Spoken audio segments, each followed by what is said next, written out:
Welcome to the Ask the Question project. How did you find a way to cope and connect? It really took me a long time. I had some trust issues. I was adopted as an infant, and so a lot of my, you know, mental health concerns and anxiety, depression kind of stemmed from that initial, am I going to be given away?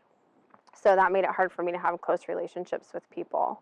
Like I've known my whole life. The unfortunate part of that is when you tell a small child, your mother loved you so much, she wanted you to have a better life. All this child can internalize is your mother gave you away. So that's kind of hard to dig out of. I had the opportunity to meet my birth mother when I was 18, and that relationship has helped me immensely as far as, identify my sense of self and caused a lot of healing. Have you ever helped someone else that needed your help? Various different acquaintances. Probably the most significant, though, would be my own son. When he was 14 years old, he was very seriously contemplating suicide and was in a dangerous situation when I found him. And so I was able to help him get to the emergency room and then get inpatient services rather than sort of downplay what happened.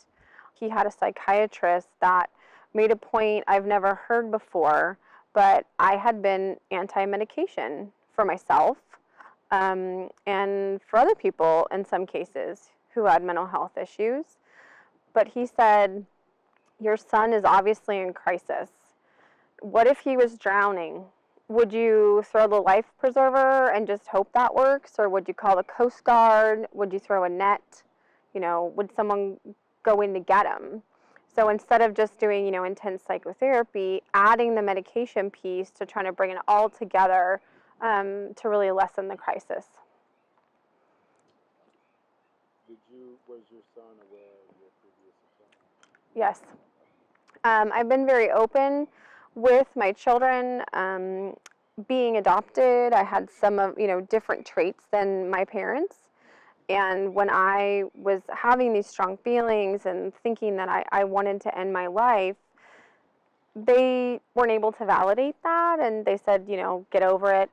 It's not that bad, simply from their own experience. So I wanted my kids to know, not from a sensationalist nature, they don't know the action I took, but they know that I'll accept them regardless. They can come to me with anything, and that it's a huge portion of the population has feelings of anxiety and depression, and sometimes, wanting to harm themselves or end their life. And I wanted to be that resource for them if and when they needed it.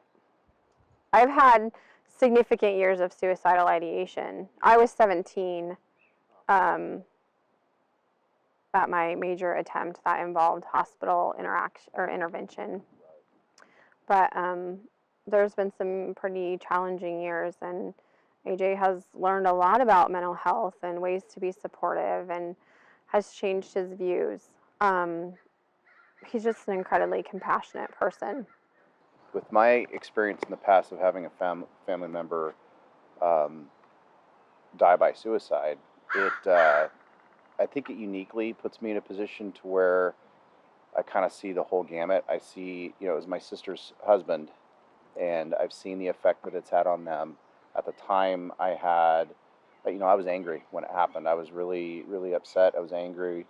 I look at it very differently now. Going through this journey, I don't look at it as that negative stigma. I don't look at it as, not even sure what the right word to put it with it. It's not a negative thing. It's part of who she is, and it's okay. And it's part of the journey, and wherever that journey goes, we'll go. This project is a collaboration between the storytellers and the artistic team, Mike Crenshaw and Julie Keith. Editing and accessibility by Cheryl Green.